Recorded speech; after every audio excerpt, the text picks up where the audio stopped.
What's good, YouTube? Welcome back to the channel. My name is Dante Washington. I'm a photographer and videographer based here in Cleveland, Ohio. And today we're going to talk about 5 things that I would do differently if I could hit the reset button on my career and still have the knowledge that I do today. I think I would be a monster right now. So without further ado, number 1, niche down almost immediately. Experimentation and trying to figure out what lane you want to go to is cool for like the first 1 or 2 years, but you gotta lock down a niche like ASAP, right? Generalists get played, specialists get paid, right? When you shoot everything, it's kind of hard to stand out in a crowded market. You're gonna be in that pool of people that are fighting for low-hanging fruit at the end of the day, and that's just a place that you don't want to be. I remember years ago, I used to do contractor work with one of my friends, Dan. So we would go to like different places and do like handyman work. And I remember this one time that we were at this guy's house fixing water lines. And he was asking like, did I do contractor work full time? And I'm like, no, I do photography. I'm just helping him. He's giving me some extra money on the side. Like, he was like, okay, that's cool. Like, so he was like, what do you specialize in? Do you do like weddings or whatever? And I'm like, no, I do everything. And he kind of froze. He was like, oh, all right. I was like, so he was like, you don't specialize in anything? I was like, no, I just do everything. Looking back, that's bad because that could have been a way I could have pitched myself to, say, for example, I did wedding photography. He could have had 12 friends that's getting married next year, however friends getting married next year, and that could have just been an easy live for me. And I blew that, just because I didn't have one lane to focus on. When you are a generalist, it's hard to market yourself because the biggest thing in photography is trust. People want to make sure that they're getting exactly what they're paying for, and that it's that polished end product. But when you're just pitching yourself as somebody that can do everything, it's kind of hard. It's kind of like being that general contractor versus that plumber. That skilled plumber, you know you're gonna get the job done every time. So people are gonna trust you more. So that's how you have to position yourself as a photographer or a videographer, whatever the case may be. So I would say niche down immediately. And then number 2 would be to show my face on social media a whole lot more. This was my biggest thing, bro. I did not show my face at all on social media. It was at a point I had my own studio that people didn't even really know about because I didn't market it. I was so scared to show people me. I was so scared I was scared of what people just thought about me. And in business, you can't give a fuck about none of that. And it severely hurted my business, like tragically, right? Social media is probably like one of the most powerful platforms with any business as ever been, right? If you don't utilize social media just to like push your business, like you ain't got no business. I didn't show my process. I didn't talk about my specials that I had coming up. I didn't show behind the scenes of how I work. And then now looking at hindsight, like I see a lot of people are blowing up and their own business and they're showing their process, talking to clients and showing that average everyday person like how videography and photography goes, and they're making 6 figures a year. I could have been one of those guys, but I was so stuck in my head that I just cared about what people thought. And yeah, so don't be like me. Show your personality, show your process, show you. A great piece of advice one of my mentors told me years ago, he was like, people don't buy your services, they buy you. They buy your personality, they buy the experience of working with you. So if you don't show that, it's kind of hard for people to kind of gauge what they're getting themselves into.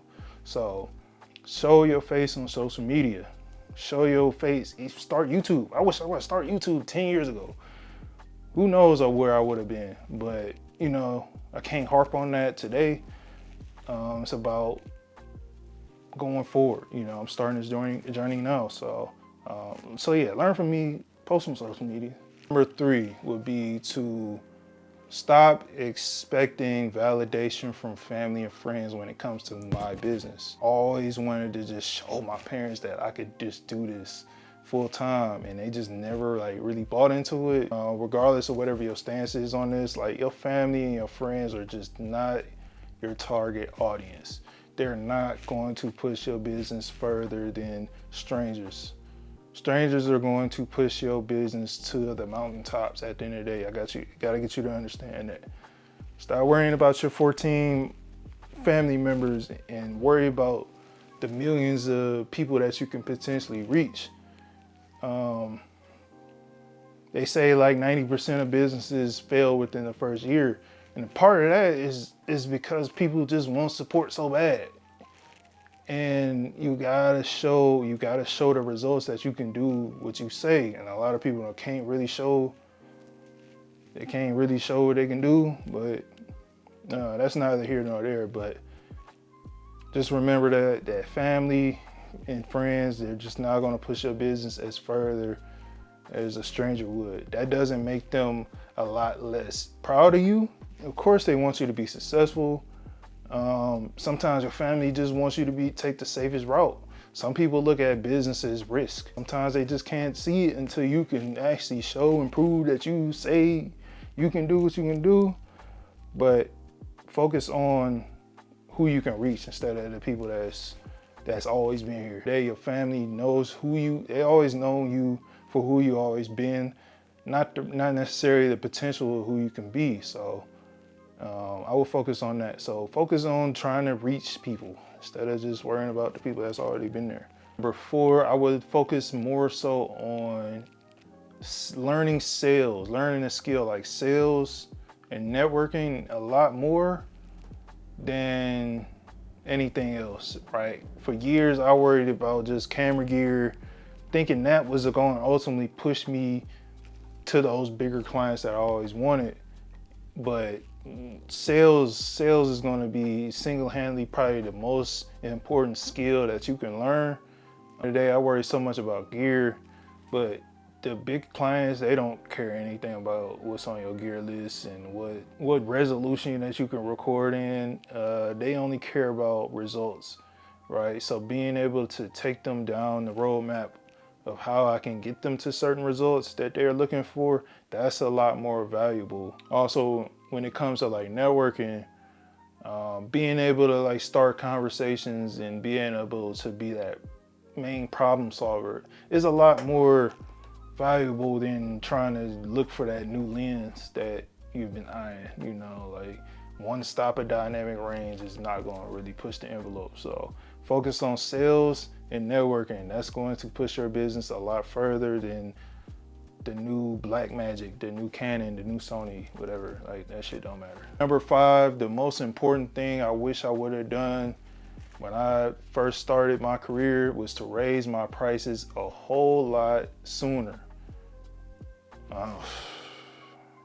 Man, I'm getting more stories. I'm getting more flashbacks. No, but man, cheap prices at the end of the day attract cheap people. And cheap people, and this is no disrespect to anybody, but cheap people are probably some of the hardest people to work with.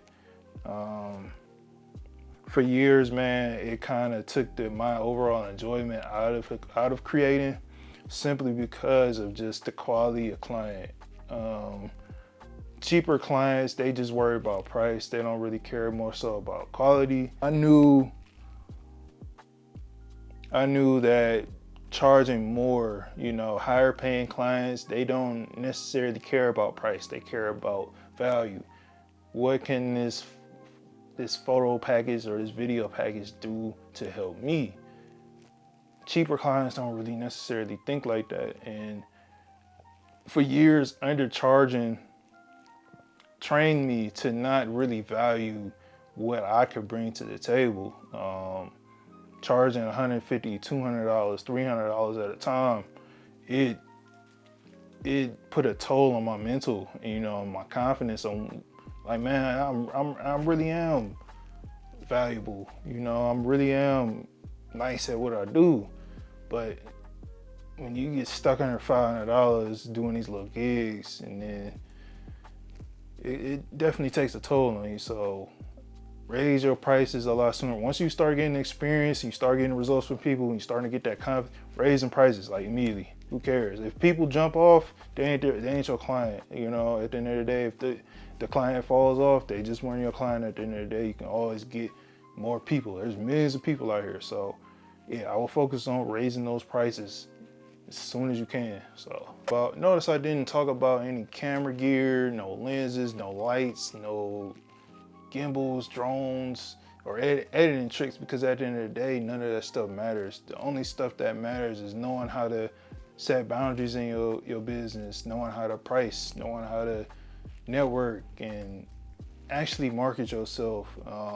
And it took me years to learn how to do that stuff. If you're a photographer or videographer looking to learn how to build a business from scratch, how to price, how to charge, how to handle the client experience from start to finish, make sure you click the first link in the bio. It's called The Creative Backbone. It's everything that I've learned over these past 10 years condensed in a small ebook. It's less than a cup of coffee per day. So grab that. It's going to show you how to properly structure your business, just so you can stop getting your time wasted by these clients.